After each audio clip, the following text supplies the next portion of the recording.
آگے ہم ایک اور ذکر کی فضیلت پڑھتے ہیں۔ اللہ پاک نے سورہ اعراف کے اندر بیان فرمایا ہے وَاذْكُرْ رَبَّكَ فِي نَفْسِكَ تَضَرُّعًا وَخِيفَةً وَدُونَ الْجَهْرِ مِنَ الْقَوْلِ بِالْغُدُوِّ وَالْآصَالِ وَلَا تَكُن مِّنَ الْغَافِلِينَ۔ تو یہ سورہ اعراف کی آیت ہے۔ ذکر کرنے کا طریقہ بھی اس کے اندر بتلایا گیا ہے۔ اونچی آواز سے بھی بندہ ذکر کر سکتا ہے اور آہستہ آواز سے بھی ذکر کر سکتا ہے، دلوں کے اندر بھی ذکر کر سکتا ہے۔ اللہ پاک فرماتے ہیں اپنے رب کو اپنے دل میں عاجزی اور خوف سے، جب اللہ پاک کو یاد کرنا ہے، اللہ پاک کا ذکر کرنا ہے تو عاجزی دل کے اندر ہو، یعنی اللہ پاک کو آپ نے کہنا ہے سبحان اللہ، عاجزی ہو، آپ دل سے کہتے ہوں کہ اللہ تو پاک ہے۔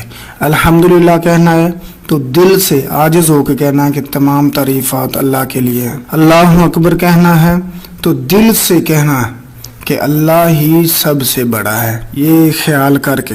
استغفر اللہ کہنا ہے تو دل سے آواز آئے کہ ہاں میں اللہ سے بخشش مانگ رہا ہوں۔ لا حول ولا قوت الا باللہ کہنا ہے تو دل سے کہنا ہے، دل سے عاجز ہو کر، نرم ہو کر کہ اللہ نہ میرے اندر نیکی کرنے کی طاقت ہے، نہ ہی گناہ سے بچنے کی طاقت ہے، صرف اور صرف تو ہی نیکیوں کی طاقت دیتا ہے اور گناہ سے بچنے کی طاقت دیتا ہے۔ تو دل کے اندر اللہ پاک فرماتے ہیں وَاذْكُرْ رَبَّكَ فِي نَفْسِكَ، اپنے رب کو یعنی اپنے رب کا ذکر جو ہے اپنے نفس کے اندر، اپنے دل کے اندر عاجزی اور خوف سے صبح شام کر۔ صبح بھی اذکار کرنے ہیں، دعائیں کرنی ہیں، ذکر کرنا ہے اور شام کو بھی کرنا ہے۔ صبح جو ہے وہ فجر کی اذان سے شروع ہو جاتی ہے، آپ کو وقت ملا ہے تو آپ اس وقت اذکار کر لیں، دعائیں کر لیں۔ شام کا وقت جو ہے وہ عصر کی اذان سے شروع ہو جاتا ہے، یہ نہیں کہ اندھیرا جب چھا جائے پھر شام نے، وہ رات شروع ہو جاتی ہے۔ تو شام جو ہے وہ عصر سے شروع ہو جاتی ہے، تو آپ عصر سے لے کر اپنا کام شروع کر سکتے ہیں، اذکار وغیرہ اگر آپ نے دعائیں شام کی کرنی ہیں۔ اپنے رب کو اپنے دل میں عاجزی اور خوف سے صبح شام یاد کر، اور بلند آواز کے بغیر، بلند آواز کے ودون الجہری من القولی، بلند آواز کے علاوہ بات جو ہے زبان سے بھی اور غافلوں سے نہ ہو جاؤ، یعنی بھولنے والا نہیں بن جانا، غافل نہیں بن جانا۔ اللہ تعالیٰ کو دل سے جو ہے وہ یاد کرتے جاؤ کرتے جاؤ۔ اونچی آواز سے بھی بندہ اذکار کر سکتا ہے، دعائیں کر سکتا ہے، ذکر اللہ کا کر سکتا ہے، اور آہستہ جو ہے یہ تو بڑا ہی تقوی والی بات ہے۔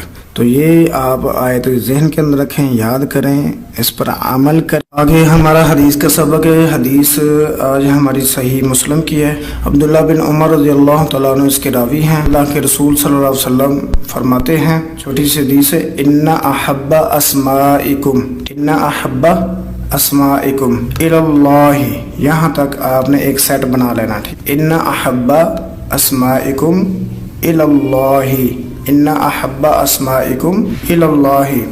آگے چھوٹا سا ہے عبداللہ و عبد الرحمن، عبداللہ و عبد الرحمن۔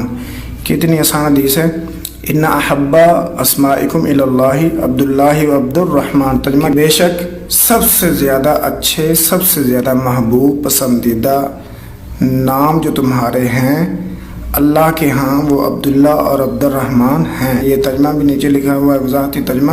اللہ کے ہاں پسندیدہ ترین نام جو ہیں وہ عبداللہ اور عبد الرحمن ہیں۔ نام اور بھی ہیں لیکن جو اللہ تعالیٰ کو پسند ہے عبداللہ اور عبد الرحمن ہیں۔ ٹھیک، ہمارا گرامر کا سبق ہے۔ گرامر کے اندر ہم نے پڑھ لی حرکت، زمانہ، فعل ماضی کے فعل ماضی وہ ہے جو یہ بتایا کہ جس میں گزرا و زمانہ پایا جائے۔ مثال اس کی، ضربہ اسے ایک مرد نے مارا، گزرے زمانے میں فعل کے اندر کیا چیز ہے کہ زبر آتی ہے آخر میں۔ آگے ہمارا سبق ہے فعل مضارع۔ کیا ہے؟ فعل مضارع۔ فعل مضارع کی بھی اسی طرح تعریف ہے۔ اتنا جو ہے یہ جو کام ہے وہ فعل ہے جو یہ بتایا کہ یہ کام، ٹھیک ہے، اس کا بھی اتنا ہی جو تعریف ہے نا وہ ایسا ہی ہے۔ فعل مضارع وہ فعل ہے جو یہ بتایا کہ یہ کام، ٹھیک ہے۔ فعل ماضی وہ فعل ہے جو یہ بتایا کہ یہ کام۔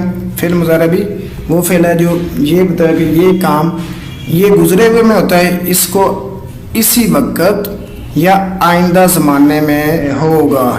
فعل مضارع وہ فعل ہے کہ یہ بتایا کہ یہ کام اسی وقت ہوتا ہے یا آئندہ زمانے میں ہوگا۔ ماضی میں کیا ہے؟